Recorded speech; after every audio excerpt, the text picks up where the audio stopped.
नमस्कार दोस्तों, स्वागत है आप सभी लोगों का एक बार फिर से। हर अमावस्या का अपना एक अलग महत्व होता है, उसी प्रकार फाल्गुन महीने में पड़ने वाली अमावस्या का अपना अलग महत्व होता है। दोस्तों, अमावस्या तिथि का स्वामी पितरों को माना जाता है। इस दिन गंगा नदी या फिर अन्य पवित्र नदी में स्नान जरूर करना चाहिए। इसका बहुत ज्यादा खास महत्व बताए जाते हैं। हो सके तो इस दिन अब जो है पूजन पाठ जरूर करें। इस दिन पितरों के तर्पण दान जरूर करें। दोस्तों, हिंदू पंचांग के अनुसार फाल्गुन मास अंतिम मास होता है, इसलिए इस माह में मंत्र जप और तप का विशेष महत्व होता है। इस साल फाल्गुन अमावस्या 20 फरवरी 2023 को मनाई जाएंगी। जो लोग इस दिन व्रत रखना चाहते हैं वे व्रत भी रख सकते हैं। इससे व्यक्ति के अच्छे कर्म में वृद्धि होगी, जिससे जीवन में शुभता की वृद्धि होगी। दोस्तों, मैं आप सभी लोगों को बताना चाहूंगा, फाल्गुन अमावस्या के दिन भगवान शिव की पूजा जरूर करना चाहिए। इससे अकाल मृत्यु, भय, पीड़ा और बीमारी से बचाव होता है।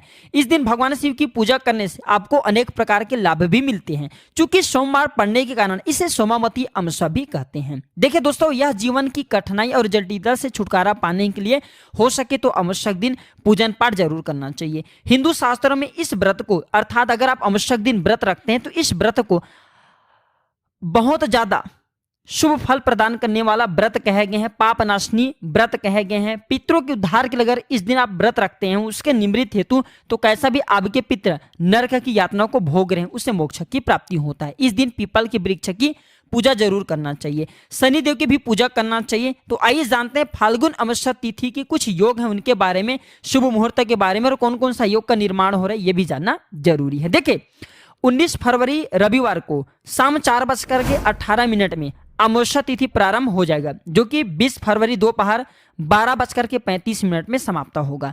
उदय तिथि है 20 फरवरी को, सोमवार पड़ रहे हैं, तो इस दिन सोमावती अमावस्या हम 20 फरवरी को मानेंगे। दोस्तों, मैं आप सभी लोगों को बताना चाहूंगा, फाल्गुन अमावस्या के दिन 20 फरवरी को प्रातः काल से ही परिघ योग बन रहा है। यह योग प्रातः काल 11:03 में, अर्थात 11 जो सुबह के समय 3 में ये रहेगा। इसके बाद सी योग प्रारंभ हो जाएगा। देखिए, परिघ योग में शनि का प्रभाव अधिक होता है। समय बता रहा हूं, 11:03 तक रहेगा ये योग, ठीक है। तो इस योग में आप शत्रु के खिलाफ कोई कार्य करते हैं तो आपको सफलता प्राप्त होती है। शत्रु को परास्त करने के लिए आप कोई कदम उठाएंगे तो इस योग में आपके कामयाब होने की 100% चांस रहती हैं। परिघ योग में कोई भी शुभ कार्य नहीं करना चाहिए, इसे केवल शत्रु नाश करने के लिए प्रयोग किया जाता है। दोस्तों, मैं आप सभी लोगों को बताना चाहूंगा, फाल्गुन अमावस्या पर पीपल के वृक्ष की जरूर हमें पूजा करना चाहिए। हो सके तो पीपल के वृक्ष की पूजा करें।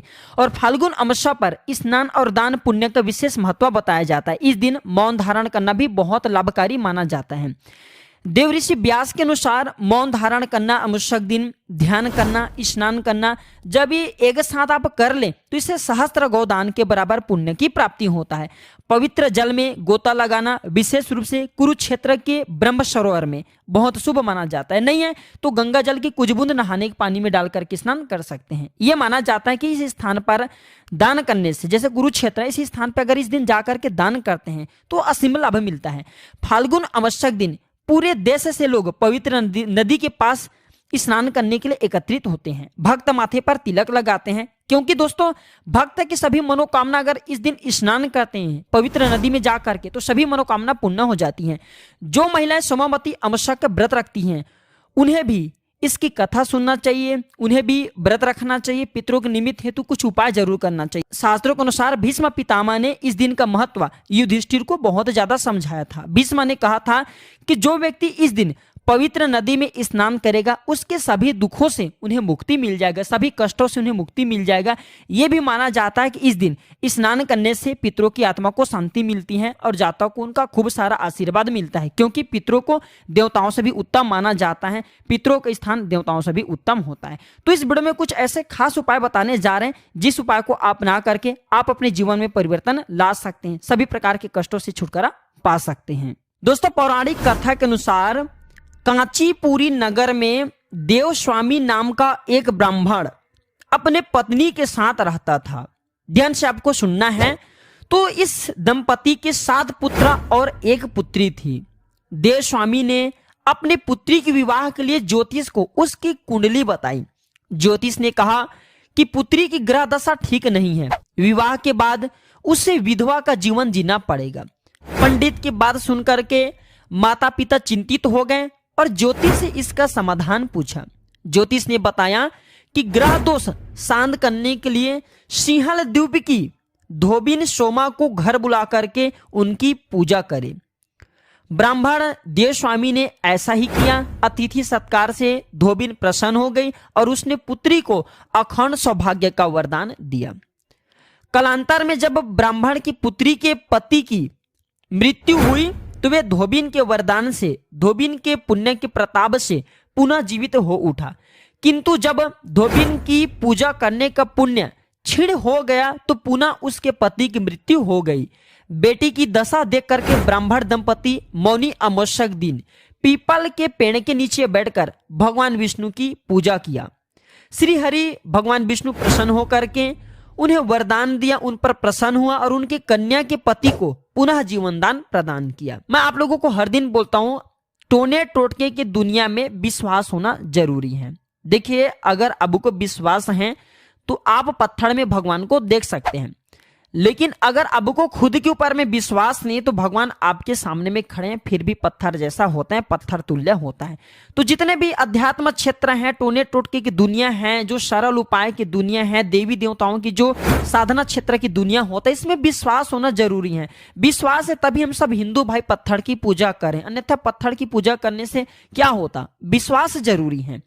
तो दोस्तों, माघ महीने में पवित्र नदी में स्नान करने का बहुत बड़ा महत्व होता है। स्नान करने से ही सभी प्रकार के जो पाप होते हैं वो मिट जाते हैं, पूर्वकृत जो दोष होते हैं वो समाप्त हो जाते हैं। हमने बहुत सारे ऐसे लोगों को देखे हैं, आप में से अधिकतर लोग हमें मेल करते हैं, कमेंट करते हैं कि गुरुजी हमारे अध्यात्म उन्नति नहीं हो पा रहे हैं, ऐसा क्यों? तो मैं आप लोगों को बताना चाहूंगा, हम इस जीवन को तो अच्छी तरीके से जी रहे हैं, बिल्कुल ही हमें इस जीवन के बारे में अपने पता है कि इस जीवन में हम किसी भी प्रकार के कोई पाप नहीं किए हैं, हम लोगों की भला करते आ रहे हैं, हम लोगों के लिए अच्छे करते आ रहे हैं। लेकिन हम पूर्व समय में जो पाप किए होते हैं, पूर्व समय में कुछ गलत कर्म किए होते हैं, वो हमें इस जीवन में नहीं छोड़ते, भले हम इस जीवन में कितने बड़े सदाचारी क्यों ना हो जाए। तो उस पाप को दूर करने के लिए, उस घृत कर्म को दूर करने के लिए, पूर्व समय के किए गए जो कर्म उससे छुटकारा पाने के लिए हमें इस समय दान करना चाहिए। इस समय हमें अच्छे से अच्छे सत्कर्म के मार्ग में चलना चाहिए। तो आप इस दिन कोई सा भी पवित्र नदी हो उसमें जाकर के स्नान करें, या फिर आप जो अपने नहाने के पानी में कुछ बूंद गंगा जल डाल करके स्नान करें। आपके पूर्वकृत पाप मिट जाएंगे, दोष मिट जाएंगे, और इस समय में, इस जीवन में गलती, किसी कारणवश गलती से या फिर ज्ञानवश अज्ञानवश आपसे कोई पाप हो गए हैं, वह भी मिट जाते हैं। मैं इसलिए ज्ञान भरी जानकारी बताता हूं क्योंकि प्राचीन ज्ञान एक यूट्यूब चैनल नहीं बल्कि आप सभी दर्शकों का परिवार है। हमारा कर्तव्य बनता है कि आप सभी दोस्तों को सही दिशा दिखाएं, सही राह पर लाएं। मैं आप लोगों को बता चुका हूं कि सुबह और शाम ये 2 टाइम स्नान करते हैं तो फिर भैया आपके लिए सोने पे सुहागा है। सुबह स्नान करें तो आप जो है गंगा जल की कुछ बूंद डाल सकते हो, और शाम के समय में स्नान करते हैं तो आप जो है तिल डाल सकते हैं। तिल नहीं डालना चाहते तो शाम के समय भी स्नान करें। स्नान करने के बाद साफ कपड़े आपको पहन लेना है, हो सके तो जल में काले तिल डाल करके शाम के समय में और सुबह के समय में सूर्यदेव को अर्घ्य देना है। और आपको मंत्रों का जाप करना है, कोई सा भी मंत्र उठा लीजिए, उस मंत्र का जाप करें। और इस दिन कोशिश करें एक समय ही आप जो है फल ग्रहण करें, हो सके तो उपवास व्रत रखने की कोशिश करें, या फिर नहीं रखना चाहते तो एक समय ही चावल करें, चावल खाइए, जो भी खाना खाइए, लेकिन अब जो है शाम के बाद बिल्कुल ही मत खाना। शाम के बाद अगर आप कुछ नहीं खाते तो इससे लक्ष्मी भगवान नारायण जो है, माता लक्ष्मी आपके ऊपर में बहुत प्रसन्न होंगे और आपके पितरों के आत्माओं को भी मोक्ष की प्राप्ति होगा। कुछ मैं आप लोगों को उपाय बता दूं, जो उपाय आपके जीवन को बदल करके रखेंगे और आपकी किस्मत को चमकाएंगे। शाम के समय में पीपल के पेड़ के पास में जाइए और पीपल के जड़ में आपको दोस्तों इस सरसों के तेल को चढ़ा जाना है। एक कटोरी रख लेना और कटोरी में आपको अपने छाया को पड़ने देना है, आपको छाया दान करना है। जिस तरफ आपके छाया उस तरफ आपको सरसों के तेल को रखना है ताकि आपकी छाया सरसों के तेल पे पड़े। और अब फिर इसे जा करके आप जो है पीपल के पेड़ पर चढ़ा आना। तो इससे आपको ये फायदा मिलेंगे कि आपके जीवन में जो तरक्की रुक चुके हैं, जो बाधा रुक चुके हैं, छाया की तरह आपको निरंतर घेरते आ रहे हैं, परेशान करते आ रहे हैं, वह बिल्कुल ही दूर हो जाएंगे। छाया दान करने से शनि महाराज बहुत प्रसन्न होते हैं। तो आप जो पीपल के पेड़ के पास में जड़ में से चढ़ा करके आ जाइए, तो पूर्वकृत आपके पाप हैं, पूर्वकृत आपके जो कर्म है वह दूर हो जाएंगे। और दोस्तों, आपके जीवन में अगर माता लक्ष्मी रुड़ चुके हैं, क्योंकि आपने पीपल के पेड़ पर सरसों के तेल चढ़ाया है, तो इसे माता लक्ष्मी भी प्रसन्न होती हैं, भगवान नारायण भी प्रसन्न होते हैं, क्योंकि समस्त देवी देवता पीपल पर निवास करते हैं। यहाँ तक कि हमारे पितृदेव भी पीपल पर निवास करते हैं। तो समस्त देवी देवता तथा पितरों का आपको पूर्ण रूप से आशीर्वाद प्राप्त होगा। कभी कभी ऐसा होता ना कि हमें पितृ दोष लग जाते हैं, जिसके कारण हमारे अध्यात्म उन्नति नहीं हो पाते, लेकिन हमें पता नहीं होता। तो इस उपाय को करने के बाद अगर आपको पितृ दोष लगे तो उससे भी आपको छुटकारा मिलेंगे। और एक काम जरूर करना, पीपल के पेड़ की 7 बार परिक्रमा इस दिन शाम के समय में आप लगा सकते हैं। रात्रिकालीन में मत करना, ये उपाय जब भी करते हैं शाम के समय में करना। शाम के समय बहुत ही अच्छे कहे गए हैं। अगर इस मंत्र को शाम के समय के बाद अगर आप जब करते हैं, कम 4 से 5 घंटे तक जब करते हैं, तो आपको इसका रिजल्ट बहुत तीव्र मिलेंगे, तेजी से मिलेंगे। जिस टाइम इस मंत्र को जपना शुरू करेंगे, उसी टाइम से आपके जीवन में परिवर्तन आएंगे, आपके जीवन में लक्ष्मी आना शुरू हो जाएंगे, आपके जीवन में जो कष्ट है वह दूर हो जाएंगे। लक्ष्मी आने का मतलब यहाँ पे ये नहीं कि धन बस आएंगे। देखिए, लक्ष्मी के अष्ट स्वरूप कहे गए, जिसमें सुख भी है, जिसमें विजय भी है, जिसमें संतान भी है। बहुत से लोगों को संतान नहीं मिल पाते, ऐसे जो है माता लक्ष्मी की अष्ट स्वरूप कहे गए हैं, तो उसमें संतान लक्ष्मी की प्रार्थना कर सकते हैं। जो लोग धनचय श्री लक्ष्मी की पूजा कर सकते हैं, हम इसे वैभव लक्ष्मी के नाम से जानते हैं। तो माता लक्ष्मी के अष्ट स्वरूप कहे गए हैं।